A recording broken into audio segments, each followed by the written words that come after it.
All right, ladies and gentlemen, welcome back. It is day 23, episode 24 of 40 Days of 4VKM. And we're red today because we talking about the Bloodline, right? Bloodline in the news yesterday. SmackDown. We had The Rock come back to challenge Roman Reigns.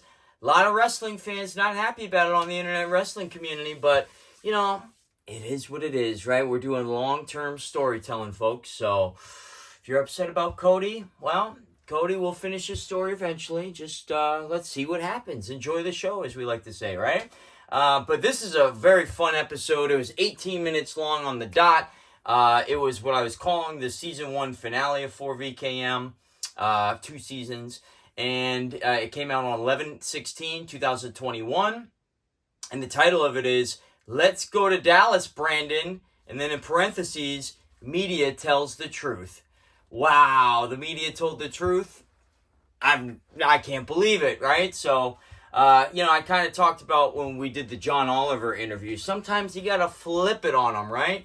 And I appreciate when these disinformation journalists like Ben Collins and Donnie and who else is there?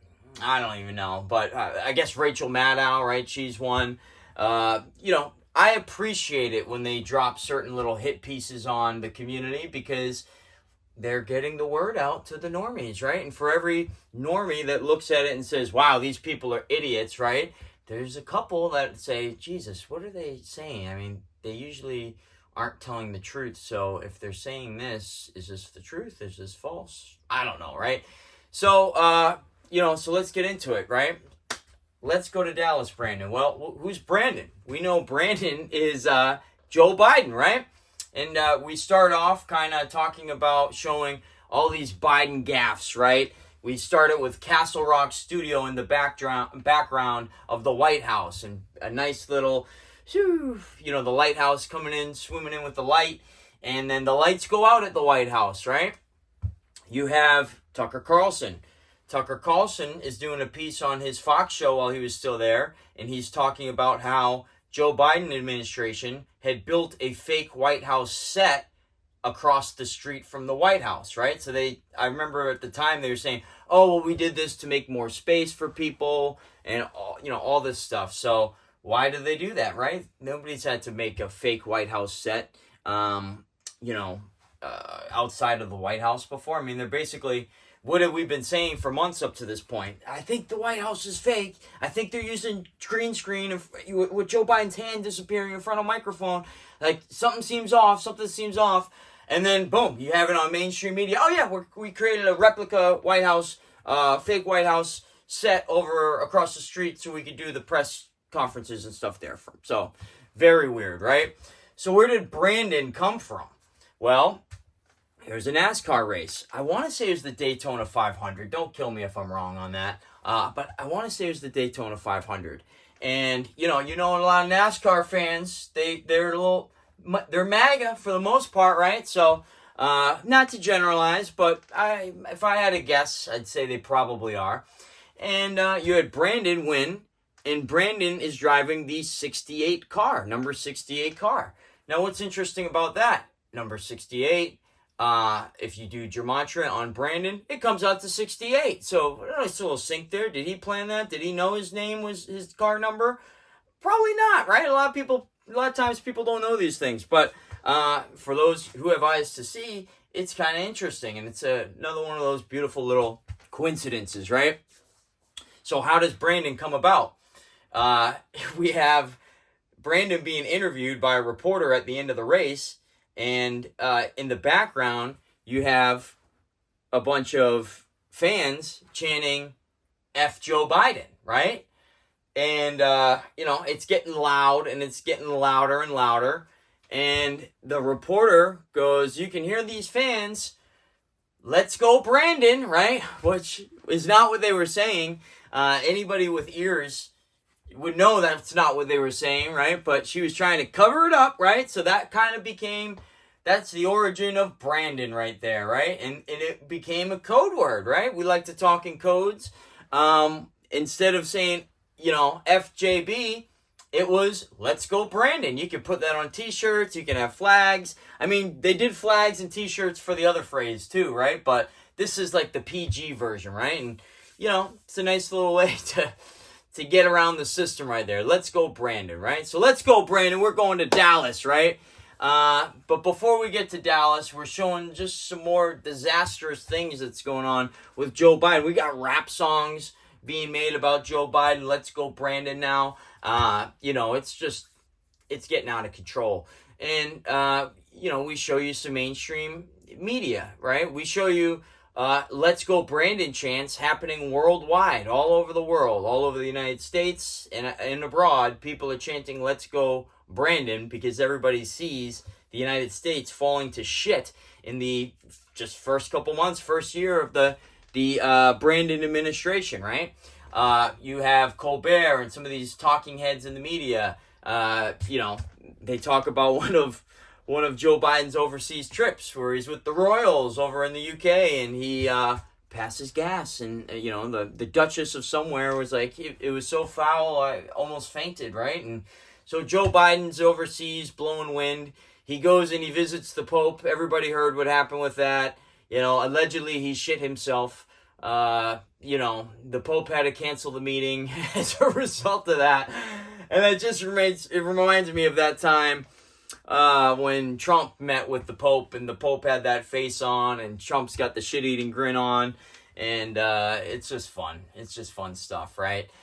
You have Trump mentioning it, like, what happened when he went and visited the Pope, right? What happened, right? You got him falling down flights of stairs, right? Going up Air Force One. Not only is he falling down flights of stairs, he looks like a buffoon. This guy's the president of the United States, yet he's carrying his own briefcase in one hand. He's got an umbrella in the other hand, and he's already fallen down with nothing in his hands. So you can see him walking up Air Force One stairs, just, you know, trying to be as careful. Please don't fall. Please don't fall. Please don't fall. Please don't fall. But you never saw President Trump carrying his own bags. And I'd go out on a limb to say you didn't even see President Obama carrying his own bags like that. So it's a little sus. And if you follow Derek Johnson, you'll see that he kind of points out a lot of military procedures that are never followed when Joe Biden's around, right? So it's very interesting, to say the least. So now we're going to fast forward to Dallas, right? So we know what happened with Dallas. Before I get into that, UFC, right? We have even Colby Covington of the UFC, who's big MAGA, wears the hat all the time. He comes out and he, you know, in his press conference for one of his upcoming fights, he says, like, I'm going to have you shit in your pants like your name's Joe Biden, right? So the whole world knows what happened. And, you know, we got people like in the UFC, and if you've noticed, the UFC's kind of been used for some disclosure stuff at the very least. Dana White's not afraid of his fighters speaking their minds, so he lets them say whatever they want to say. Some of it's really good, some of it's really bad, a lot of it's controversial. But at the end of the day, he's a free speech absolutist, right? So we appreciate Dana White for that. TKO. All right, so now this is where we get fun, right? We know what happened with Dallas. You had -48. He was saying, everybody come out to Dallas. Junior's going to make an appearance. JFK's even going to be there, right? And a lot of people went. Right? I was asked to go. I didn't go. I didn't want to go. I don't go to places where, you know, when people on the internet ask me to go. It's just a rule I have. Sorry, I just don't do it, right? Not against any of the people that did go. At the very least, they all got some sort of experience, whether positive or negative.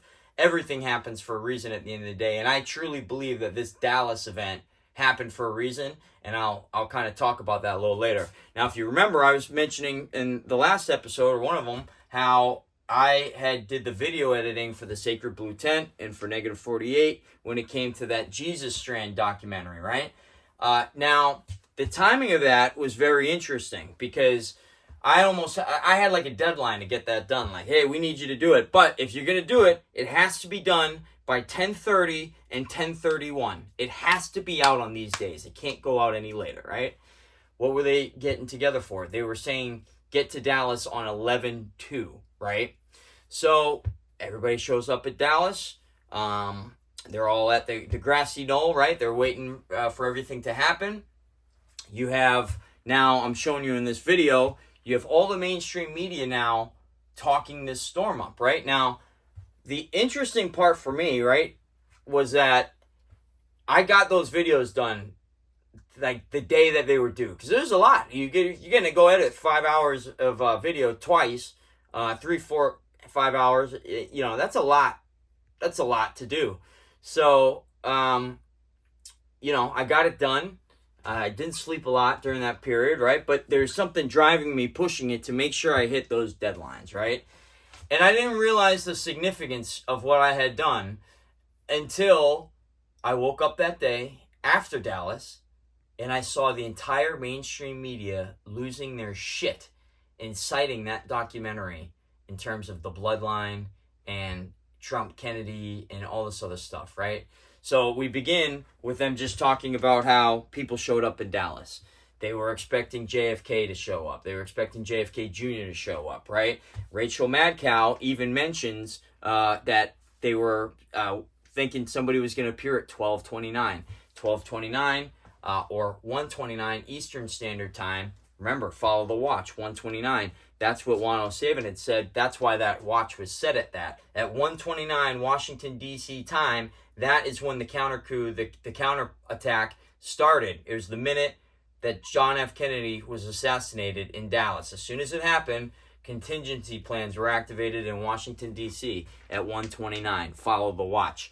So, you know, so you have Rachel Maddow, and I hadn't ever heard that time other than 107 saying it, but now I got Rachel Madcow saying it on MSNBC to all her normies, right? So I'm like losing my mind right here. I'm like, wow, Madcow is even saying the date right. They're kind of telling the story that we've been telling, right?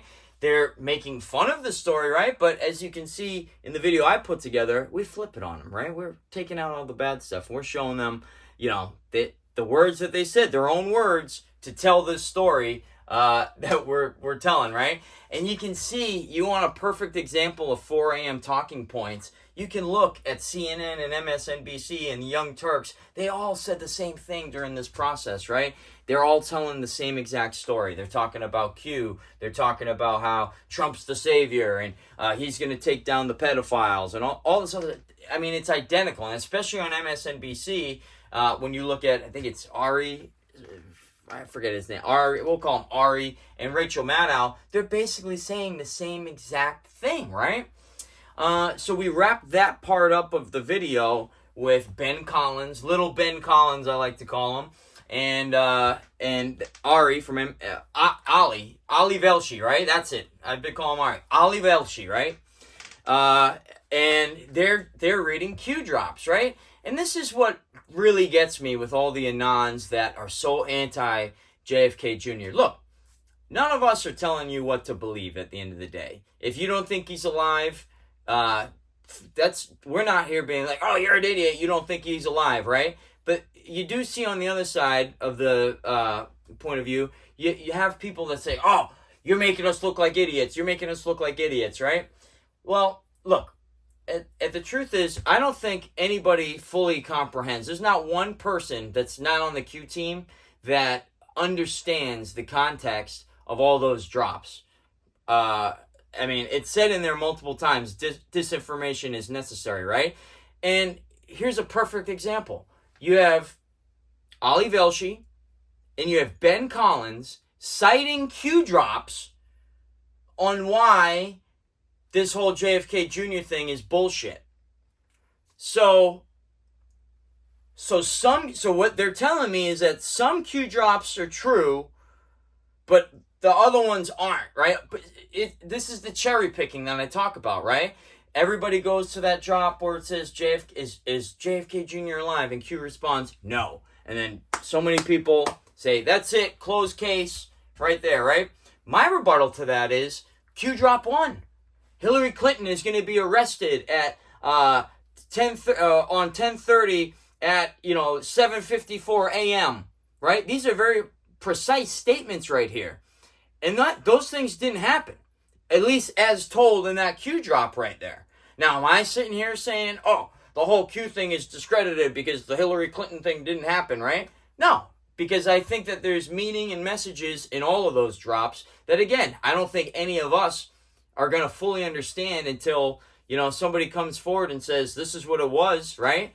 But here you have the mainstream media and the examples that they use. They say, look, even Q said JFK Jr. was dead, right? He said it in a drop. They asked him. He said he was dead. They also asked him if the earth was flat. And he said no about that too. They also asked him if elections were safe. And he would say yeah. So look, guys, Q said elections are going to be safe, so there couldn't be any election fraud, right? You see how this works, right? You could just cherry pick anything out of 4,000 plus drops and say this one works, fits my narrative, this one fits my narrative, this one fits my narrative, right?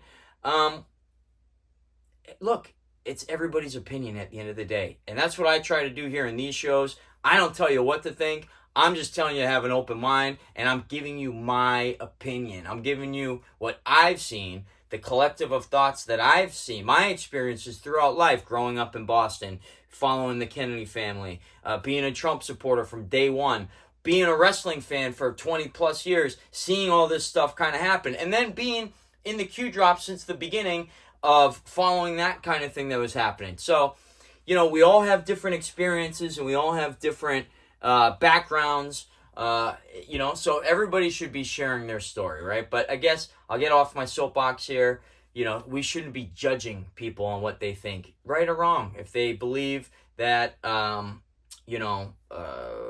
Trump's a bad guy, like, that's your opinion, right? We talk about this with The Rock all the time. I have a very different opinion of The Rock than most of the people in the, Anon community. I think he's a good guy. A lot of people don't think that. A lot of people think he's a bad guy because he did a little SNL skit with a robot, right? So, all right, I'm done with my soapbox here. We move on to the bloodline, right? So, this again is just a beautiful little storytelling that's going on. And what did I tell you at the beginning of the show? We have The Rock and we have Roman Reigns now set to face off, allegedly, looks like, at WrestleMania 40, which is going to be the 25th anniversary of The Rock main eventing his first WrestleMania, which was WrestleMania 15. And guess what? They were both in the same city, Philadelphia. Shout out B Skulls, baby. I'll see you in Philly. So, we're very excited to have WrestleMania, the Liberty Bell WrestleMania, right? But Roman Reigns has been the guy on top of WWE for the last 3-4 years, really like the last decade, to be honest with you. He's main evented his first WrestleMania in 2015, WrestleMania 31. So that was 9 WrestleManias ago we're going to get to, right? And he's main evented a lot of those 9. And he's just been a champ. A little story about him, he had leukemia. Leukemia is a disease of the blood, right? He's the leader of the bloodline, right? And he always talks about how strong his bloodline is. And it's just ironic that he had that horrible disease, right? He had it when he was younger. He beat it. And then he did his WWE career, which was outstanding, right? His body of work was just phenomenal, right? And then he's the Universal Champion. And I want to say this is like 2018, maybe 17. And he comes out. He has to relinquish the title because his leukemia had come back. And it was a very sad day. Fans couldn't believe it. None of us knew that he was dealing with that ahead of time. So it's just wild that, he did that. Then he beats that. He comes back. He comes back in 2019. And then he just picks up where he left off. COVID happens. He disappears at the beginning of COVID because, he's playing it safe. He just came back from leukemia, right? So he just came back from leukemia. We don't know what's going on with this disease and whatnot. He's supposed to have a match with Goldberg at WrestleMania. Doesn't happen. Goldberg has that match then with Braun Strowman, who becomes the Universal Champion at WrestleMania 36. So Roman ultimately comes back. Digital Thunderdome. Same day, same time period where the Thunderdome starts off. Returns at SummerSlam. Vince McMahon, a couple days before on SmackDown, had said, "You'll never see it coming." And Roman Reigns comes back, and he becomes a bad guy. He aligns himself with Heyman, Paul Heyman, right? Book of Esther. Shout out Jacob Israel. He likes to talk about that. So you have Heyman from the Book of Esther. Now Heyman is aligned with the bloodline, right? The Bloodline Story begins at this point. Now, The Rock, Roman Reigns, they're cousins. And I talked about in one of the Gridiron Gang episodes, the legacy, the bloodline of The Rock, and how, you know, it just, there's so many Samoan wrestlers, right? So he gets together with his cousins, the Usos. Now he's got another cousin, Solo Sikoa. And they've been running WWE for the last 3 years. Now, in 2021, as they were coming out to the ring, they'd have these shirts on. And these shirts would be them all sitting at the table looking like Godfather, right? And they're wearing a red tie. Roman's wearing a red tie, right? Bloodline, red tie. What did we talk about earlier? We talked about red tie. Red is 27. We're red today. 27 is JFK in Gematria, right? Tie is 34. 34 is DJT. I don't have a DJT album, but that would be fire. So, you know, you have all these connections. And now the Bloodline guy is wearing a red tie all the time. Or he has it on his shirt. Red tie all the time. So, very interesting. So now this gets into the story of the Bloodline, right? And remember, I edited the video, so I had this deadline, and now I realize if I missed those deadlines and those videos didn't come out, none of this stuff on the mainstream media would have happened, right? They wouldn't have been telling the story. Now, maybe they would have just put the audio out, and it wouldn't have been as good, and maybe the story still would have gotten out in that time frame, right? But I feel, to a degree, personally responsible for helping Rachel Maddow and all these people lose their shit over the Bloodline story, right? So, and that really made me remember when I saw all these people talking about it in the news. I said to myself, I said, holy crap, like, that's why there was a deadline. That's why it had to be out on 10:30 and 10:31, because the mainstream media was going to be talking about it on 11/3, 11/4, whatever day it was, right? They showed up in Dallas at 11/2. So it was like the day of, day after, you know, everybody's freaking out about it. Now, at the same time, the episode where Stephen Colbert, that I'm showing clips from Stephen Colbert earlier, and at this point too, that same episode, there's a scene with him, and they have a guest, you know, I don't know what instrument he plays, but he's a guest with the band on the Late Show with Stephen Colbert, and they introduce him. And what's the guy's name? It's Ibrahim, right? So the same episode, they're making fun of the Bloodline, people showing up in Dallas, all this other stuff. They introduce a guest musical performer named Ibrahim, and Ibrahim, you know, that's the name of Abraham Lincoln in the Bloodline. So, kind of interesting, isn't it? Right? So, they're going through it. Maddow, Ali Velshi, and they're laying it all out for you, right? So, they start with General Patton. General Patton is the grandson of Abraham Lincoln, is what they say, right? And that's where we show you Ibrahim on Colbert's show, right? The same episode where Colbert's losing his shit about all this stuff, right? Ibrahim gets introduced in the show. So, now, he doesn't mention Ibrahim in terms of, you know, everything that's going on, but he mentions him with this musical guest. So then you have, so we talked about Patton. Who's Patton's brother? It's Mussolini, right? You know, and this kind of goes back. There's the CM Punk episode that I did on Christmas, War on Christmas 3. And, you know, we predicted the return of CM Punk on 11/25/23, and it happened, right? And all of the stars were lined up, to say the least. But one of the reasons why I really thought it was going to happen, CM Punk equals 78, Kennedy equals 78. And then his theme song, Cult of Personality, there's that line in it. Like Mussolini and Kennedy, I'm a cult of personality. Right? Mussolini and Kennedy in the same sentence, right? So it's nothing. It's just, you know, living color, right? So you got Mussolini. And as the same week where this Jesus story comes out, you have the resident, Joe Biden. He's overseas. I think he's in Italy, right? And he's with Secretary Blinken. And he goes, I'm going to hand it over to Secretary Blinken right now, who's going to make sure that the trains run on time. Now, what's the trains run on time mean? It means, you know, basically that was a saying in Italy that, you know, that they'd say, making fun of people who supported Mussolini, where they would be like, well, yeah, he did a lot of bad stuff, but at least when Mussolini was in charge, the trains ran on time, right? So it was a Mussolini reference that Joe Biden made. He kind of embarrassed himself. Blinken gets embarrassed. They cut the camera off right after, right? Like, he says it, they go to Blinken, they bleep it out. They're like, cut it. We don't know if he's going to say something stupid next, right? So, it's crazy. It's just crazy, right? This week was insane. And me watching it from my house, I'm just like, this is nuts, dude.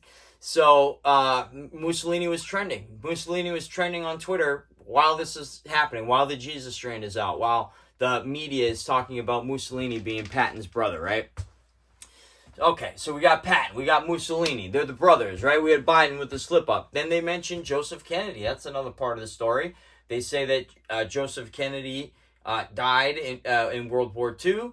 In the story of the Jesus strand, they say that he didn't die, that he survived or he faked his death, whatever the case is, and his son is General Flynn. Now, again, I didn't write the Jesus strand. I'm not saying it's 100% true and accurate. I'm just saying it's interesting, and I thought it was interesting that the mainstream media would make graphics, connecting all these things together, and then having all the networks kind of in unison, 4 a.m. talking points, talking about this stuff, right? So, again, make up your own mind. I'm not telling you General Flynn is Joseph Kennedy's son, but it's an interesting theory to say the least, and I won't say that it's impossible. We don't really know. So you have General Flynn. So that would make him cousins with JFK Jr. if that's the case, right? Because Joseph Kennedy was JFK's brother, and Jr. was JFK's son, so they'd be cousins if that was the case. Now, General Flynn gets asked, remember, and I showed this in another clip, is John F. Kennedy Jr. alive, right? And General Flynn has a little smirk on his face. He doesn't say no. He doesn't say yeah. He says, well, he's not at Mar-a-Lago, right? And not also means yes in gematria. So, funny. So, I get a kick out of it because you have, Rachel Maddow just losing her mind. She has a line in there. She goes, just wash yourself, let it wash over you. Let it wash over you. Even the Mussolini part, just let it wash over you, right? But, at the end of the day, going back to the wrestling connection, the Bloodline, at this time, they were the tag team champions. They were the Universal champion. They had all the gold, right? The Bloodline had all the gold, right? So there's I think, double meanings sometimes in the Bloodline. A lot of people associate it to the Roman Empire, right? And the Roman Empire will fall, right? Or could it be the Holy Grail? Could it be representing the Holy Bloodline? Who knows? I don't know. But it's very interesting. And the fact that they have all the gold, very interesting, right? All right, so get back to the red tie. I show you some clips from the Jesus strand here, how negative 48 kind of explains it as it's the key. It looks like a keyhole lock if you untie it and you put it, or you keep it tied and you put it on a bed and you see, it looks like a keyhole, right? But it really is the key. The red tie is the key to this whole thing. And I thought it was an interesting analogy right there.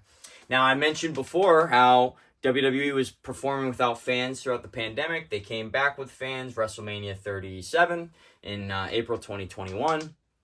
But then from there, they went back into the Thunderdome. And they didn't come back in front of fans until 7/16/21. 7/16/21, that would have been 22-year delta of our guy JFK Jr.'s plane crash, right? So, Vince McMahon kicks off that show. He comes out.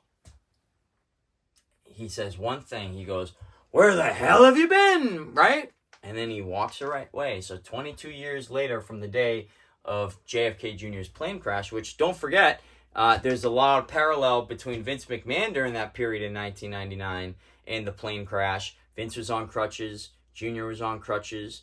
Vince was going through an end of an era match. First Blood. JFK Jr., it was his end of the era to a degree, right? So there's a lot of similarities with that whole thing. Now, we're still on the mainstream media talking about, all these crazy Kennedy's coming back theories, and they talk about the Rolling Stones concert, right? So after JFK didn't show up at, Dealey Plaza, they said, Negative 48 was saying, well, he's going to be at the Rolling Stones concert tonight instead, right? And again, you got to use your imagination here. The Rolling Stones are dinosaurs at this point, right? But we show you a couple different things, right? So one of the theories is that Michael Jackson was actually playing Mick Jagger. So I thought that was interesting. Just when you look back at the clip of him walking from that concert, I could see Michael Jackson playing that role, right? Not saying he was, right? But if we're talking Michael Jackson, Neverland Ranch, is that what it's called? Look at the landscaping. There's a Q in the logo. Big Q on the ground from above shot. Just like Diana buried in a Q. Just like JFK buried in a Q. There's one where Michael Jackson was. So that's interesting. Then we go to Aaliyah, right? What makes a good movie? Great actors, right? And a lot of people were devastated when Aaliyah passed away. How did Aaliyah pass away? A plane crash, right? Seems to be the common theme here. Now, they say plane crashes, 7 out of 10 are targeted kills. And they're not very common occurrences to begin with, right? So you have Aaliyah, right? And the theory there is that she's still around and she's playing Kamala Harris, right? So, I show you a clip of, actually, this is when Triple H fires Vince McMahon. He said the board of directors has lost confidence. There's going to be an episode in the future where you'll see where we really get into that, because it has to do with today and all the stuff that's out there about Vince McMahon today. It was all in WWE. Even Big Johnny, who everybody's talking about now, but it was all in WWE all these years ago on television, right? So Vince, in his speech, he's saying, look, I make decisions that you guys aren't always going to agree with, but I'm doing it for the long-term vision. I'm doing it for long-term. And one of these days, you don't appreciate me now, but one of these days you're going to realize what I did. It's very, very prophetic, right? We like to call it long-term storytelling, right? I told you in one of the episodes before, Kamala Harris, the wrestler, he was in WWE. He passed away 3 days before Kamala Harris was announced the VP candidate for Joe Biden in 2020. So, Project Looking Glass, I don't know, right? But going back to Aaliyah, there's a wrestler, Aaliyah. And wrestler Aaliyah had been in developmental in WWE for 7 years, right? Usually people are in there for 2, 3 years, 4 years, maybe tops. But nobody's ever in there for 7 years, right? But it's like they were waiting to bring her up for a specific time, almost like a marker, right? So they bring her up in 2021. Aaliyah, it used to be spelt the same as Aaliyah the singer, 2 A's. They ended up dropping an A, so it was just Aaliyah with 1 A at the beginning. And she appears, right? Now, at the same time, Aaliyah, the singer, was a wrestling fan. And there's a clip that Zelina Vega had posted where Aaliyah was interviewed for WWE back in probably, if I had to guess, 99, 2000, somewhere around that time. And she goes, I love the WWE. I'm a huge fan of the wrestlers, and I love Mankind. Mankind was a wrestler at this time, right? Mick Foley. But the words are interesting. And I love Mankind, right? So how much do you love Mankind? Would you be willing to give up this entire life to go help save Mankind? I don't know. Let's hope so, right? A lot of Leah fans would love to see that she didn't pass away all those times, right? Now, again, I'm not saying that's what happened 100%. I'm saying it's very interesting. And if I didn't watch wrestling, I'd probably throw this theory off the bat, right? But the fact that they came up with the wrestler Aaliyah around the same time, she comes up after being on the bench for 7 years, it's very weird. Now, speaking of plane crashes, we got Bill Maher. Bill Maher is now, with all this JFK Jr. stuff people are talking about, Bill Maher is talking about Vincent Fusca. He goes, yeah, these idiots, they think that this guy JFK Jr. is still around, right? This is the guy they think it is, right? And they show Vincent Fusca, the short one, right? There's multiple Vincent Fuscas. I agree with that, because if you look at the one that they showed on Bill Maher there, it's different than the one that's at the rally holding the Ruby Cute sign, right? And the Women for Trump sign. That's different. Those are different people right there. No doubt, right? So he's making fun of this little Vincent Fusca.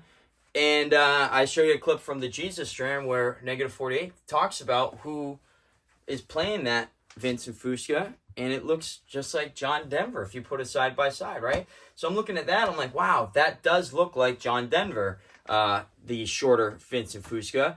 It looks like him a lot. So then I'm like, how did John Denver die? Plane crash, of course, right? That's how everybody dies. And but what's interesting about his plane, that crash, right before it crashed, he had it painted.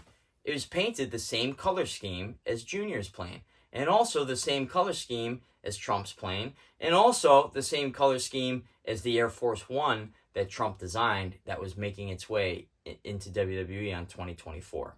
So, very interesting, right? So you guys know I'm a Boston guy. I'm from Boston originally. Grew up on the red line, right? Red line. The JFK line, as I like to call it. And big Boston Red Sox fan, obviously, from that point.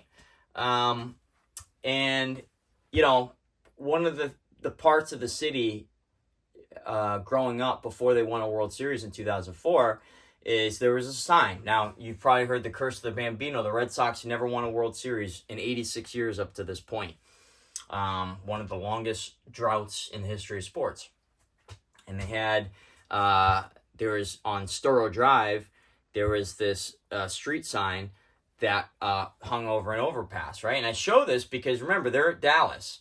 And at Dallas, there's a very similar overpass there on the road, you know, as JFK's limousine would have been going. It would have gone underneath that underpass, right? So I show you the underpass there where the folks are formed in a queue on the grassy knoll or wherever they're at. And then I show you this reverse curve sign in Boston. Now, what do they do with the reverse curve sign? They had graffitied it, and they left it like this. So it's like a part of the history of Massachusetts, Boston at this point. And somebody had edited it with spray paint to say, reverse the curse. You know, the curse of the Bambino, right? So the other thing, when you think about curses in Boston, think about the Kennedy curse, right? And the Kennedy curse is interesting, right? I mean, it's all this tragedy that's surrounded one family. You know, it's kind of nuts, right? So we show you that. We show you the Red Sox breaking the curse, and they reverse the curse. And guess who takes the sign down? Good old Mittens. Mitt Romney takes the reverse the curse sign down, and the curse is reversed. So, in my opinion, what I saw happening in Dallas there, again, JFK Jr. didn't show up, JFK didn't show up, but I do think that was part of a major part of the awakening, right? Because they needed those people to show up in order for the news to cover it. They needed that for the news to cover it, to then be able to talk about the Jesus Strand and that whole story, the bloodline, right? Call it all crazy, whatever you want to say, but they ran with it. And they made graphics for it even, right? So I just feel like it's a little bit of reversing that Kennedy curse. And that's why I kind of had that analogy there too. So speaking of reversing the curse, the Kennedy curse, you had 8/26. 8/26 was the date that JFK Jr. wrote the letter to Joe Biden saying, Joe Biden, you are a traitor. And 8/26, 2021, Fenway Park, we're talking about the Red Sox. They have a wrestler, not a wrestler, they have a baseball player, a pitcher. His name is Chris Sale. Chris Sale is 94, I believe. And John is 94, right? So you have John, Chris Sale. And what's Chris Sale do on 8/26? He throws an immaculate inning.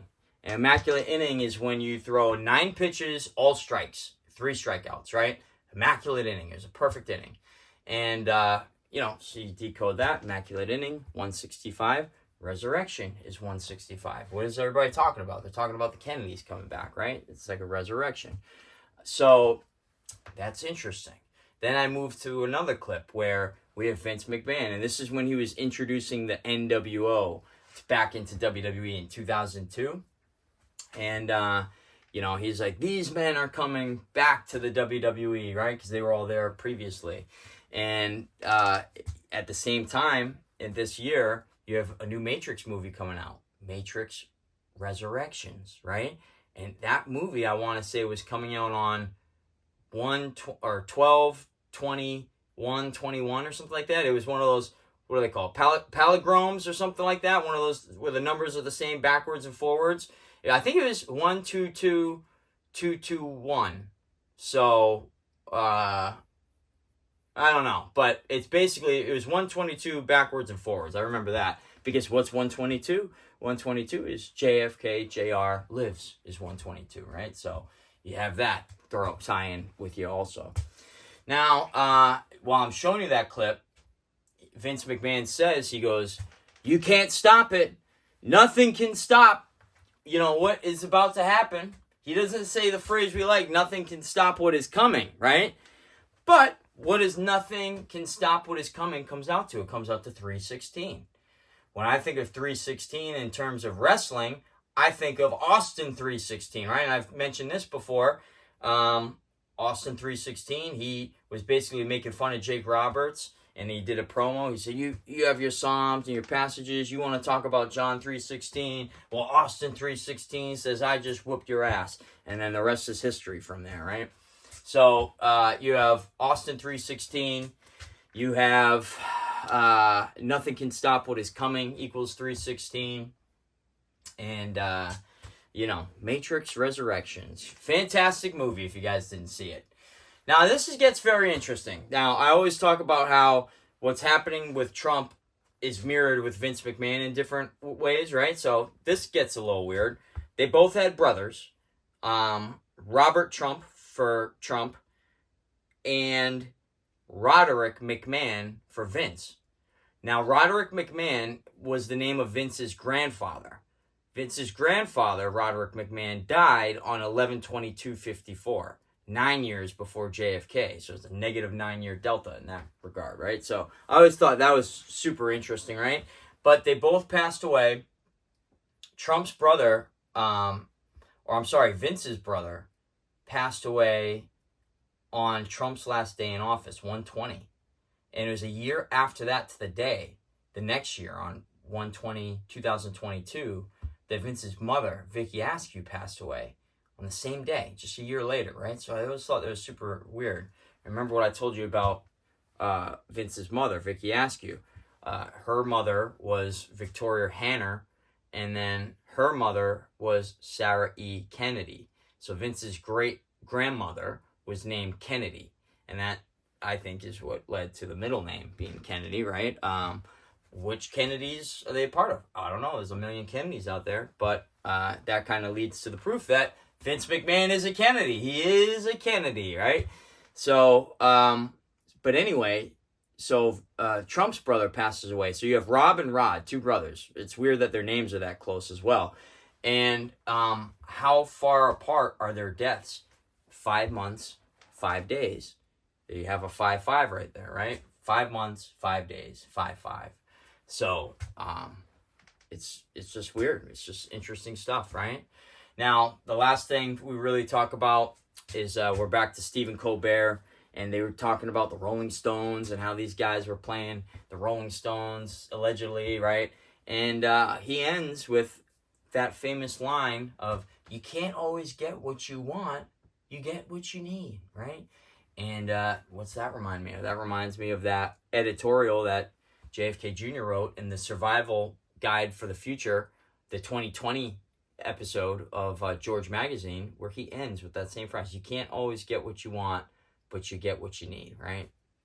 So that's really it. I mean, there's some more fun stuff with Peter Strzok shitting his pants because it looks like the walls are closing in. Hopefully the walls eventually close in on that snarky little bastard, right? Because he's up to no good, and can't wait until the day he's in orange. But yeah, let's go to Dallas, Brandon. Action-packed episode. So much to talk about in that episode. One of my favorites. Definitely check it out. The link's going to be below. Watch it on Rumble. It's actually still on YouTube, too. Which, that's another thing, right? Can't believe that YouTube's left this one up. They've taken almost all the other good ones out. But they've left this one up, right? And it's probably the most viewed 4VKM in history. So check it out on YouTube or Rumble, link below. Make sure you check out the 4VKM podcast starting on 2/21/2024. We got to change the narrative with all this shit that's being thrown at Vincent Kennedy McMahon right now. All media assets have been deployed on him, like I've been saying on X. So we're going to start pushing back on some of that on that podcast. But make sure you subscribe to that in the link below.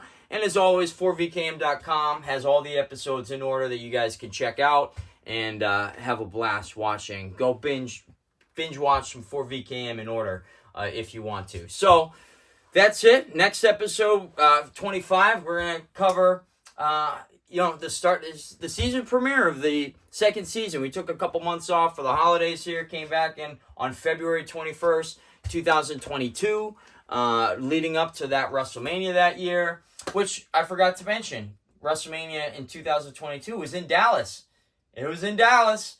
So, that's in the video as well. I forgot to cover that, but let's go to Brandon, Dallas.